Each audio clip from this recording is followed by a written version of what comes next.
Naledi Media Production. Please tell us your name, surname, position yakho kule tournament, and tell us why Sizana ufuna namhlanje njengoba siphuma ukuthi sisaka endaweni yaseMgomani. Sawubona Naledi, igama ngokuphila okamphiyakhe Sibongo. Ngathi founder inkundla Sematholeni, kodwa ke angisebenzi ngedwa khona umfowethu uMthembu ongekho around manje, khona nomfowethu Shabangu engilekelelana nabo. Namhlanje sine tournament inkundla Sematholeni tournament eyidlalwa ngama-13. Mainly for now sisafocus soccer kuphela, which is hoping ukuthi sizofaka namanye ama-codes ezisikhathi sihamba. Mhlambe u-under 13 njengoba sifuna ukuthi u-under 13 noma ngisicela abafana kuba siza ukuthi bebe ne-tournament efana nale. Kusukela ekuqaleni nganothisa ukuthi uPhongolo indawo elithandayo ibhola. To be specific, iMgomani baningi abantu abathanda ibhola, so ngithe ngihleli ngibuka asengibuka i-attendance whenever kudlalwa iMgomani abantu aba-attend ibhola kakhulu yizo zona ley'ngane siyi-2 zilanda ibhola ngale zansi. Then ngase ngidecide ukuthi ake ngenze something for bona, so ukuzigcina ley'ngane ziqoqekile, ukulekelelana nocoach bazo abazikhulisayo abazifundisayo. Sikubona kubalulekile ukuthi asibaqoqe kube khona lokhu kuncane singanikezela ngabo back, because le 3 ngiyibalayo akusibona abantu originally bendawo, but ufuna ukuthi ngoba sihlala khona emphakathini vele sitohoza ngawo umphakathi, so giving back to them kuzoyenza isense. So sasi-identify iy'ngane lezi because kuncane lapho zinikwa khona attention, so sasizinike zona-ke chance. Abawinayo bazothola ini? Okay, sis, abawinayo okwamanje kujoyina ngo-100 kuphela, kodwa ke there is a lot ewinwayo. Sisebenzisa ama-team awu-4, so the team ethole uposition 4 ithola i-100 yayo back, ithole ibhola elisha. Then uposition 3 uthola i-joining fee yakhe, athole ibhola elisha. Ukhona-ke umsamaria olungile, sithi thina ngomsamaria ongcwele. Ukhona umsamaria ongcwele umfowethu ose-Eastern Cape othe mayibona i-post wathi hayi ucela ukufaka isandla simane sithenge i-bonds for position number 3. So this year we'll have i-bronze medals as well for position number 3. Then position number 2 no position number 2 uthola amabhola awu-2, uthole i-400, uthole ama-silver medals awu-18. Bese position number 1 uthola i-600, athole amabhola ayi-3 amasha, athole 18 gold medals, athole i-trophy as well. Bese ke kukhona nama-individual trophies, kukhona i-goalkeeper of the tournament, i-defender of the tournament, kukhona i-top goal scorer, kube khona i-player of the tournament. Bonke laba bathola umuntu ngamunye uthola i-dictionary, athole khona i-trophy as well elingene. I-intention behind yonke lento leyo ukuthi sithe uma sibatshela sipresenta lento sithi ingane kwi-age yabo is either isekhaya, uma ingekho ekhaya isesikoleni, uma ingekho esikoleni iseground. Those are 3 places esicabanga ukuthi kuzobagcina bephilile kakhulu. So i-dictionary izobalekelela uma besesikoleni, ibhola libalekelela uma kude baseground, then ekhaya surely kukhona umzali. For the parents abaye benqaba mhlawumbe ngey'ngane zabo ukuthi zizodlala sports or anything, what do you say to them? Engakusho akulula vele ukunikezela ngengane, more especially manje siyazizwa izinto ezenzakalayo ezenziwa yithi thina sithi siseduze ney'ngane zabo, kodwa siyacela abazali basithembe, basinike abantwana, babanike i-chance yabantwana, because engeke sakubalekela yiloko ukuthi in as much as isikole sibalulekile sifuna ukulekelelwa nga-something engenzeka ibe i-backup. So siyabacela abazali babakhulu abantwana beze emathimeni, kodwa the league umzali angakwenza kukwenza sure ukuthi uma esithi umfana udlalela i-team kampi yakhe akabe nayo i-phone number kampi yakhe, impi yakhe umfana wami usethimini yakho yini ngempela, uyodlala yini ngesikhathi esithile, balandelele lapho. Ingane siphinde sebenze nazo nasesikoleni, kukhona-ke onganikwanga kahle hle esikoleni, so uma umnika i-opportunity efana nale emagrawundini sesubona umehluko ukhona kakhulu. So siyacela abazali babanike lo chance, and uma bebona ama-tournaments kanje basondele kube bazobalekelela, bazobasupport. So all the young people watching right now are engakusho kuwo wonke umuntu obukele be it ukhona lana noma akekho, sicela ukuza ku-identify i-talent yakho other than isikole. Kungenza ukuthi esikolo akukho kuhle kakhulu, kodwa surely ikhona into akunika yona uNkulunkulu. Not wonke umuntu uzophelela egroundini, angeke ube segroundini wena, kungenza uyawazi ucula, kungenza uyayazi i-drawing, kungenza uyayazi whatsoever ongayenza. So sicela ingane ezincane zikwazi ukuthi zizinikele, ziz-availe ko-coach uma bezidinga, and we are even planning ukuthi siyithathe i-tournament siyise khona even e-Eastern Cape, because I'm originally from Eastern Cape. Already sekhona ama-arrangements ukuthi this coming December 22 zika-December we are kicking off nge-tournament etayifana nakhona, hoping ukuthi kuzosebenzela. Okay, which team do you think is gonna win? Ya nokulula lokho. I-team ekhonile uwina onke ama-games wabo. ngoba ama team esinawo awu 16 manje. Yeah, uma ukhonile ukuwina ku top 16, uwine kwi8, uwine kwi4, uyowina kuya 2. That one will be the championship. So we're just hoping ukuthi owenze kanjalo uzowina. Thank you for your time. Siyabulela kakhulu. Siyabonga ukuba khona la eMgomane. Lokhulumayo uIsaac Simelane ukhipha abamazi ngokhipha umphakathi wonke. Unaye enhlika ngibone nasesigumeni nasemphafeni bayamazi. Abanye bamazi njengokhipha inkunzi. Cha, silapha ke sizobona izingane ukuthi ke zenza kanjani ukuthi idlala kanjani le bhola nokuthi amakhono azo akuphi agcine enjani ngoba sibona nje abafana abancane bedlala iunder 13 kukanjalo siyabonga lelo thuba ukuthi ke sikhulise nokuthi ubugebengu kuzophela uma kuqhubeka kanjalo begcina izingane zidlala ibhola zigcina zinazo sezikhulile sezibona ukuthi kufanele ziyodlala kuwe professional. Lokhu mhlambe ubona izingane engaka mhlambe uunder 13 udlala la uzoyilekelela kanjani umphakathi noma nazo izingane njengoba sazi ukuthi abantu abasabaningi bahlele emakhaya unemployment rate high.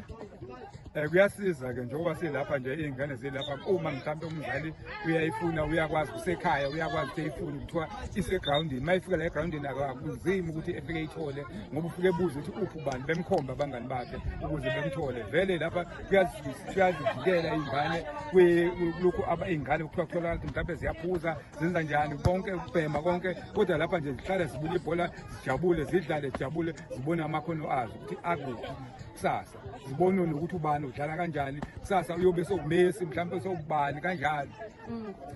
Ungathini kubo bonke abantu ababukayo njengamanje sazi ukuthi abuntsha ikhona khona la. Nginokuthokoza kakhulu kuthisha wami ofundisa lapha esigumeni kule tournament ayenza ngoba ngiyacabanga sokuyinyaka wesithathu elokho esenzela siyakwazi ukubungaza sibe baningi nezingane siyibize size nabazali ke bakhona nabanye abafowethu abavakashile abazobona ukuthi ke ikusasa lezi ngane likuphi. Elakhulu ugcina sesibali. Siyabonga kakhulu kwi-tournament eyenzeka la eMgomane ngoba mawuhamba kuwo wonke amawadi alophongolo akukho lapho utholakala khona kunala ma-tournament kodwa la eMgomane sine-ground elihle elisisizayo lisivikele izingane zihlale ziqoqekile izingane kuze kufike leso sikhathi sokuthi zihambe ntambama ziye emakhaya kungekho umuntu mhlawumbe ekuthiwa atholakale khona noma ziyabhema noma zenza ziyaphepha nje mazilapho. Siyabonga. Siyebo njani sisi? Mina uAzon Shongwe. Ngiyevathe ibhasi. Lapha ngize lapha sizodlala. Usifikela izingane kahle kahle ukuthi ziqoqeke zingayi kumadakamiswa. Sikhulisa ngokwebhola. Eyodwa nje ingane eyami namhlanje sithi kwini wenza ama trial. So vele simisele kakhulu ukuthi team ikhuphuke phezulu. Sidlalile namhlanje siwinile ngo5-0. Ukukhulisa abafana kuyabasiza nalokuthi bangacabangi izinto ezibheke eceleni kuyorape kuyokutshontsha manje mabedlala ibhola bafocusa la mayifika ntambama yalala ukhathele dinini ukukusasa esikoleni makumele esikoleni thina sike silwele ukuthi umntwana kumele afunde aphase adlale ibhola simnikeza ichance masebebhala ukuthi bangajima kodwa ene homework kumele ahlale egcine i-homework yakhe. Kumele abantu bazi ukuthi izingane nazo kufanele zibe nalomqondo ukuthi ibhola mawuzodlala kumele ulithande ujime uhloniphe nalo ibhola uhloniphe kuzoba nenqubekela phambili kodwa if ungahloniphi nalo ngeke livume totally. Njengoba ukuthi mina ngo5-0 mhlawumbe ikhona indawo enisafuna ukuthi nimphumbe kuzona ezithini. Yeah, kukhona kwesisi uningi bese afadlale noDinot seke nafu usangabuya ngabatshela ukuthi kumele yini kumele bayenze kumele bayenze ngenza substitute lapho nalapho bakhona ukushaya amagoli awu5. Elakho lokugcina sesibali. Ngibonga kakhulu ngibonge nosisi ukusebenzisa i-interview ngoba into engajwayelekanga le. Ngithandi ngabathwala ucoach we-NPG Thomas nje silana eMgomane Sport Ground ukuthuthukisa abantwana abancane like sibavikele nasezidakamizweni bekhule benomdlandla wokuthanda ibhola bengaqili kakhulu ezidakamizweni. Kuyasilekelela kakhulu lokho because bayakwazi ukuzinikela bayalithanda kakhulu ibhola. Kuningi kakhulu i-team yami bafethu iyaqala nokungenela le tournament kodwa ngijabulile, ngiphatheke kahle, akukho nje okungiphazamisile nje, nabo bayimisela abafana bami. Ngiyafisa ukuthi ngathi bengakhuphula kakhulu kunalokhu abakwenzile. Okay, ngokuthi bayaqala ukungena imaphi ama-challenges owabonayo kule team yakho la ofisa ukuthi be-improve khona? Uma ngibabuka abafana bami basesenovalo, njengokuthi mhlawumbe into uma uyiqala vele uba nalokho ukuthi uthukile. Okunye engikucelayo ngizocela nasebazalini uma sengibuyele ekhaya ukuthi bebazame ngamakhokho, cause uyabona ukuthi umuntu uyasaba uma ezodibana nomuntu ogqoka amakhokho yena engawagqokanga. So ukuze silekelelane nabazali bazongilekelela ukuthi bebathengele mhlawumbe amakhokho, noma uma engenawo amandla amakhokho like amateka asekamadala amnikeze wona, amvumele ukuthi azodlala nawo. Wasitha indaba enkulu yokusebenzisana nabazali. Siyazi ukuthi abanye abazali baye bengabazi ukuthi belekele iy'ngane zabo kunina. Lokho kuthini kunina as coach? Nje siyabacela kakhulu because asisizi thina kuphela, sisiza nabantwana babo ukuthi bavikeleke. Like umntwana besebathanda ukuhlala edoro abantwana bamanje yabo, umntwana uhleli mncane uhlele esitoro ubuka abafana ababhemayo uzogcina naye ahalela into eyenziwa abanye abadala. Siyazi ukuthi unemployment i-high South Africa, kuzokudakayo nazi idakamizwa sekuthe xaxa. Mhlawumbe ikuphi ongakusho konke umuntu omusha obukayo njengamanje la? Kubantu abasha ababukayo njengamanje ngithi abagqugquzeleke nabo abancane abangangale abanale minyaka edlalwa ile tournament, ababagqugquzele kakhulu bezokhula benalokho ukuthi bona bathanda ibhola. Futhi la uma udlala ibhola uba semathubeni ukuthi mhlawumbe ungagcina udlalela namathimu amakhulu, especially uma uzoqala usesemncane because kuya nangeminyaka. Uthi usuqala usumdala awusenawo amathuba ukuthi ungadlalela amanye amathimu. Lakho lokugcina sesivala. Sesivala ngithi siyabonga kakhulu, sibonga kakhulu kubaba Mpiyakhe. Uye kakhulu ozivundulelela abantwana bethu, especially nje mina nginanomfana oyi-commentator, uyena ongivezele yena wangaze ngabona ikhono lakhe. Nje ubaba Mpiyakhe siyabonga kakhulu into ayenze ebantwaneni bethu, siwumphakathi nje siyabonga kakhulu. Sibona nokubonga kwethu ngathi kuncane. Thank you for your time. Igama lami nguVusumuzi Makhunga, coach weNyutshane Arsenal Junior League. Lana sisemgumane ngaphansi kwenkunzi sematholeni, sihlena kuvungulwa isasa ley'ngane isasencane. Noma tournament sidlala tournament ka-under 13, ngicabanga ukuthi sekunyaka owesibili. I-term ne-term noma kusokwenzela iy'ngane i-term ne-term siba nayo le-tournament. Sibonge futhi kubafowethu abasilekelelayo ngaphansi kokuthi bexhase iy'ngane. Mhlawumbe lokhu kubalekelelaphi abafana ukuthi kube mhlawumbe ne-tournament efana nale? Kuyabalekelela noma akusizi ukuthi udlale noma sila Mgomane siswami amathiba lamkhona sezedlala lodwa. Njengamanje thina sisuke eNcutshane khona nawaseva delbasi ukuthi ungathi inkunzi eMgomane kanti bakhona abanye abafana. Ungani yabo nje uyofika namuhla ubona omunye umfana akudlule uyofuna ukulungisa.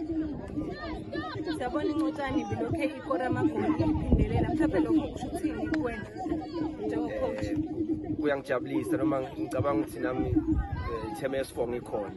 Ngaqala kahle ngadliwa ku-final, ngithe uma ngibuya ngilokhu-ke ngibuza kodwa ngabona amaphutha. Ngicabanga ukuthi noma ngikhona kulokhu amaphutha sesiwalungisile. Elakho lokugcina sesivala. Ngiphinde nje ngibonge kubafowethu kakhulu abahlelela le midlalo, abagade lutho kithi singamathimu noma nanokujoyina asijoyini. Kodwa inhloso yabo ukuthi bafuna ukukhulisa iy'ngane. Kwakhona into bengakwenza namuhla kuyi-Saturday kodwa nakho basi-invayithile sezana bengadingi. Sicela uNkulunkulu abandisele abafowethu. Siyabonga kakhulu isikhathi sakho. Ngiyabonga siswami. Ngiyaphela nesister weNyutshane. weNyutshane choice. So selana Mgomane